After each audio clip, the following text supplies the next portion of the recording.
Oke, ini kita bahas tentang PLS ya, Personal Learning Style. Jadi AFTA dari AFTA, Aquila Fingerprint Talent Analysis. Nah, PLS itu untuk siapa? Karena PLS itu hanya fokus pada cara dan masalah belajar. Jadi di PLS itu hanya fokus di cara dan masalah belajar. Biasanya kalau apa itu punya masalah belajar, kita bisa mendeteksi itu masalahnya di mana. Itu biasanya di dominasi otak kanan atau otak kiri, atau biasanya berada di eh, nanti ada itunya keterangannya karena tiap tiap tiap kasus itu nanti akan berbeda-beda. Namun biasanya yang banyak terjadi itu cuma di dominasi otak atau punya kelainan di pola. Jadi ketemu pola H, pola I, pola D, pola apa itu DGHI itu akan mengalami masalah belajar di awal-awal belajar ya di SD awal itu akan mengalami masalah. Dan biasanya juga di otak kanan, kalau otak kanan dominan dia akan mengalami masalah belajar. Dan apakah bisa disembuhkan? Bisa kalau itu bukan genetik yang parah ya, bukan genetik yang parah. Jadi ini masalah yang ringan-ringan saja itu masih bisa dideteksi dan nanti masih ada solusinya.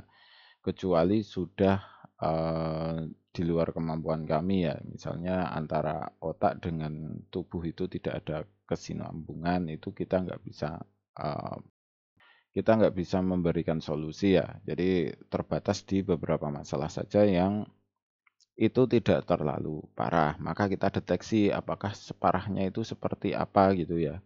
Jadi nanti akan keluar deteksinya, hasil analisanya itu akan keluar apakah ini sudah parah atau belum gitu. Maka ini PLS ini akan cocok untuk PAUD, TK dan SD saja. Jadi untuk anak-anak kecil. Nah, kalau SMA, apakah itu bisa untuk PLS? Untuk SMA itu kurang cocok. Yang pertama itu karena persiapan ke jurusan kuliah dan persiapan kerja. Itu yang pertama. Kemudian yang kedua, PLS itu kalau di SMA akan mengalami apa ya, validasinya jadi berkurang. Kenapa kok nggak valid? Karena sudah mendapatkan ilmu dari lingkungan atau sudah belajar bagaimana cara belajar. Misalkan dia di tipe visual, namun karena sudah terbiasa dengan diskusi, maka dia bisa belajar dengan diskusi atau mendengar. Sebenarnya dia adalah tipe audio gitu kan. Nah, tapi karena sudah terbiasa belajar dengan membaca, maka dia bisa menjadi visual gitu. Karena apa? Sudah terbentuk dari lingkungan kalau SMA itu. Jadi analisa PLS ini akan jadi kurang valid ketika di SMA ke atas. Nah, kalau SMP apakah masih tetap valid? Itu masih 50-50. Kalau SMP misalnya anaknya itu belajar biasa aja, tidak les, tidak di pondok, itu masih valid-valid saja. Namun ketika nanti anak itu dileskan di banyak skill ya, misal ya les tari lah, les apa itu melukis, les musik, kemudian les papel. Nah, itu nanti dia akan punya apa ya gaya belajar yang sebenarnya bukan dari dia sendiri karena sudah dibentuk oleh lingkungan. Nah, apakah untuk SMP ini cocok? Apakah untuk SMP ini cocok? Tetap masih recommended, cuma lebih baik analisa di premium saja ya. Jadi untuk SMP SMA itu lebih baik ke premium karena di analisa premium nantinya akan ada jurusan pekerjaan atau apa yang akan diraih nanti saat dewasa itu nanti ada. Jadi lebih baik ke premium. Jadi untuk PLS ini untuk siapa? Kalau saya ya recommendednya itu di PAUD, TK, dan SD gitu. Nah, hasil hasil analisa itu hasil analisa PLS itu meliputi apa saja? Yang pertama di dominasi otak, AQ dan EQ. Nah, AQ EQ ini apakah hampir sama dengan AQ EQ dari psikologi ya, psikotes ya? Hampir sama. Jadi hasil-hasilnya itu hampir sama. Namun apakah sama? Tidak. Apakah sama itu sebenarnya tidak, cuma hampir sama. Nilai-nilainya hampir sama. Namun sebenarnya ini bukanlah IQ-IQ yang seperti di psikologi, karena ini adalah IQ-IQ dari bakat ya, dari lahir atau IQ-IQ alaminya. Apakah IQ-IQ alami yang ada di hasil analisa ini tetap? Tidak. Jadi ini bisa berubah karena hasil IQ-IQ ini diambil dari ATD yang di telapak tangan, bukan dari pola sidik jari ya. Jadi kalau pola sidik jari itu tidak berubah, namun untuk ATD di telapak tangan itu bisa bergerak atau berubah. Jadi misalkan kok tahun ini itu di IQ-nya 120, kemudian IQ-nya di 110. Kemudian tahun depan kok analisa lagi, ini bisa naik dan bisa turun. Jadi nggak mesti segitu terus ya. Untuk IQ-IQ memang berubah. Kemudian hasil berikutnya adalah cara belajarnya. Cara belajarnya ini dalam bentuk teks, nanti kita bahas, ada hasil analisanya. Kemudian mendapatkan kelebihan dan kelemahan.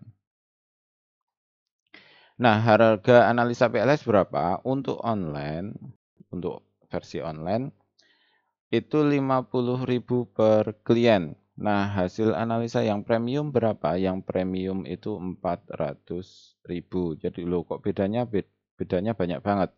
Ya, karena analisa PLS ini hanya sebagian hasil dari analisa premium. Jadi salah satu hasil dari analisa premium, dan memang PLS ini sebenarnya untuk promosi saja ya, makanya ini bisa murah di 50.000. Jadi ini silakan untuk mencobalah untuk PLS ini apakah valid atau tidak, nanti bisa Anda simpulkan sendiri.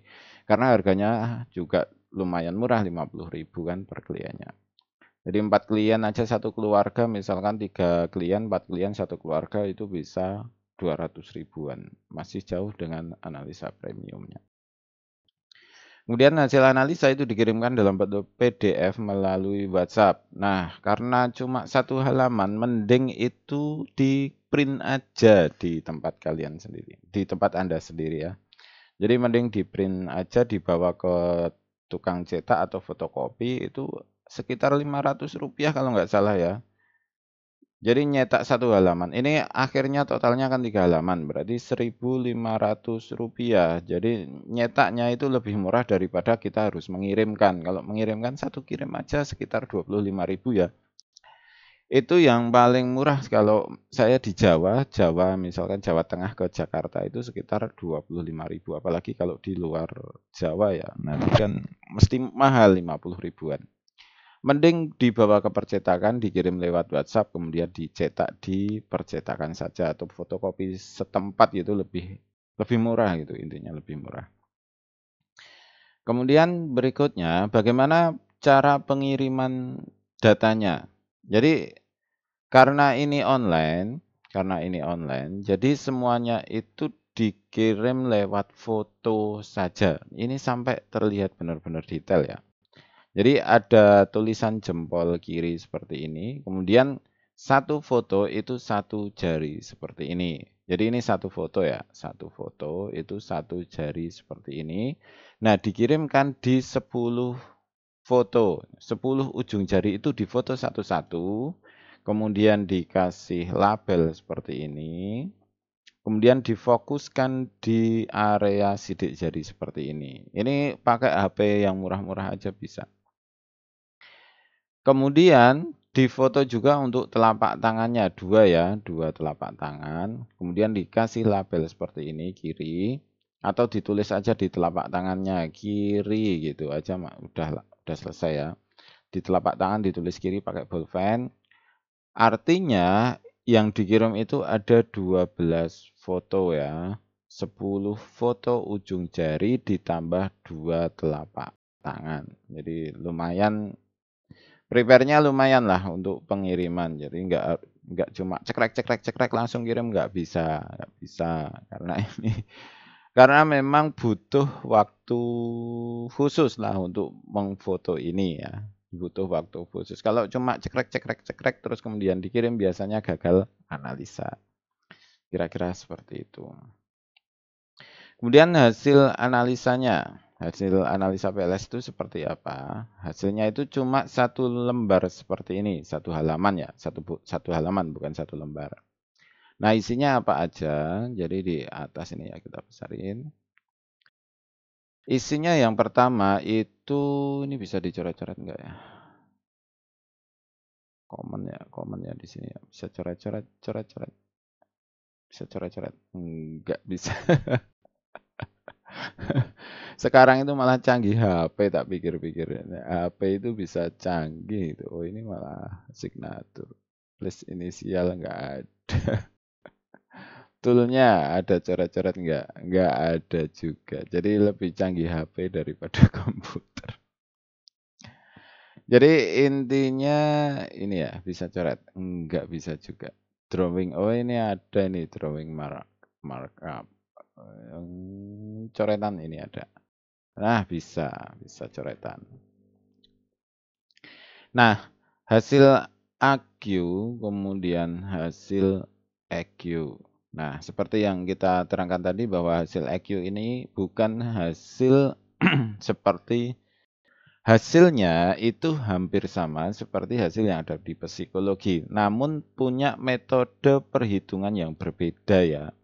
Jadi sebenarnya yang kita analisa itu nanti kan dari ATD itu bisa menghasilkan kira-kira perkiraan frekuensi otaknya itu berapa. Kemudian kalau hasil ini kok keluarnya dalam bentuk frekuensi hash gitu kan lucu juga, bingung kan. Nah, akhirnya kita representasikan dalam bentuk AQ dan EQ. Jadi ini adalah angka representasi atau angka yang kira-kira hampir sama dengan hasil AQ-EQ yang ada di psikologi. Kemudian yang kedua, biasanya kita keluar ini. Jadi dengan mengetahui bakat ini ya, bakat AQ alaminya, kemudian EQ alaminya, otomatis kita bisa memprediksi, oh cara belajarnya itu harusnya seperti apa gitu kan.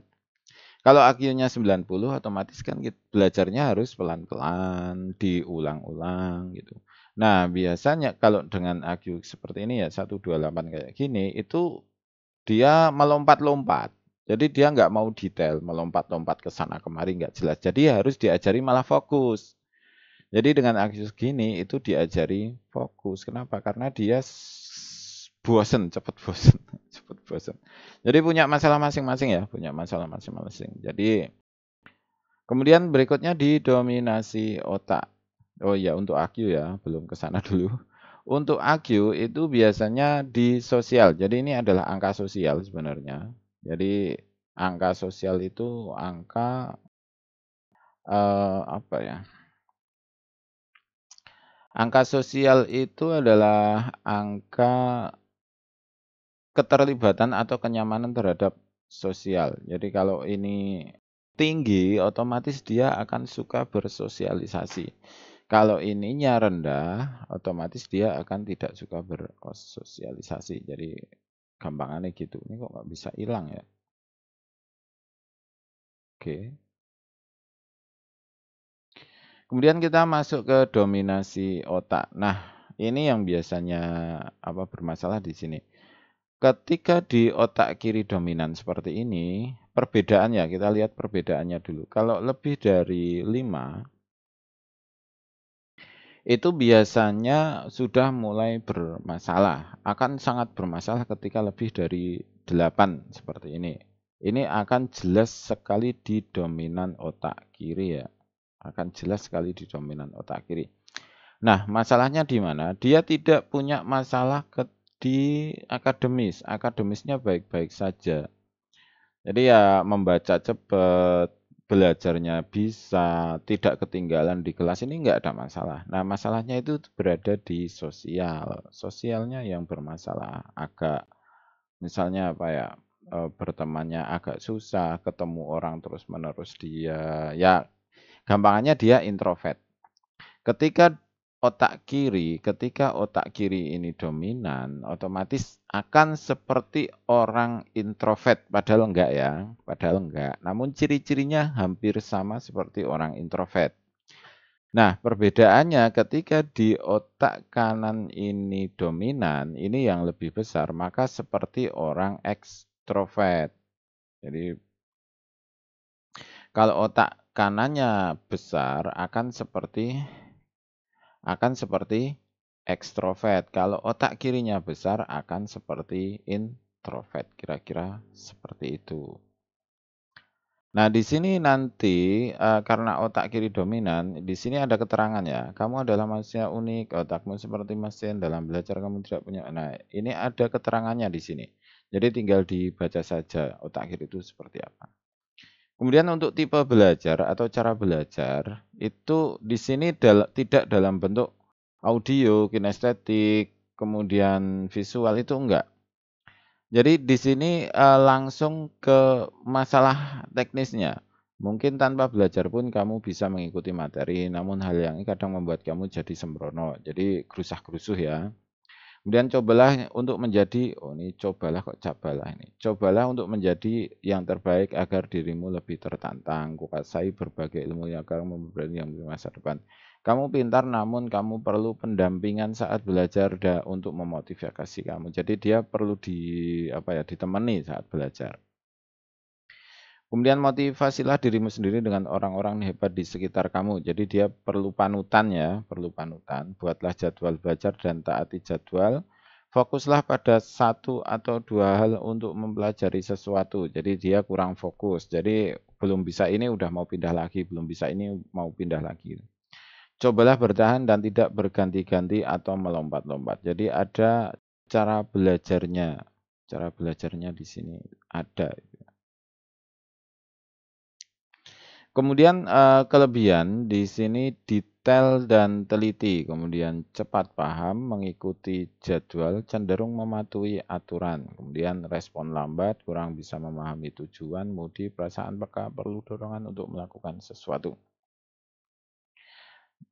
Kira-kira seperti ini untuk hasil analisa PLS ini sebenarnya kelihatannya di sini masih ada deh, masih ada cara belajarnya, tipe belajarnya ada di sini. Nanti saya cek lagi ya, kira-kira seperti itu. Untuk hasil analisa PLS-nya. Kemudian lampirannya seperti apa? Lampirannya seperti ini. Jadi ini hanya keterangan aja, dominasi otak itu apa itu. Tadi yang mana ya? Oh ini ya. Dominan otak kiri itu yang apa, dominan otak kanan itu apa, kemudian ciri-cirinya di sini ada, kemudian ciri-ciri otak kanan itu di sini juga ada, kemudian ringkasannya juga ada di sini. Otak kanan itu seperti apa, otak kiri seperti apa. Nah ini silahkan bisa dibaca. Kemudian untuk AQ, EQ itu juga ada tabel persebarannya, kira-kira masuk di mana. Kemudian pengertian tentang AQ dan EQ juga ada di sini. Jadi lampirannya ada 2 halaman, kemudian hasil analisanya ada 1 halaman. Jadi total ada 3 halaman ya. Kira-kira seperti itu. Terima kasih. Oh ini belum ada nomornya. Apabila ingin mencoba itu silakan WA ke 0895 1941 8123 0895 1941 8123. Kira-kira seperti itu. Terima kasih, selamat mencoba dan semoga sukses selalu.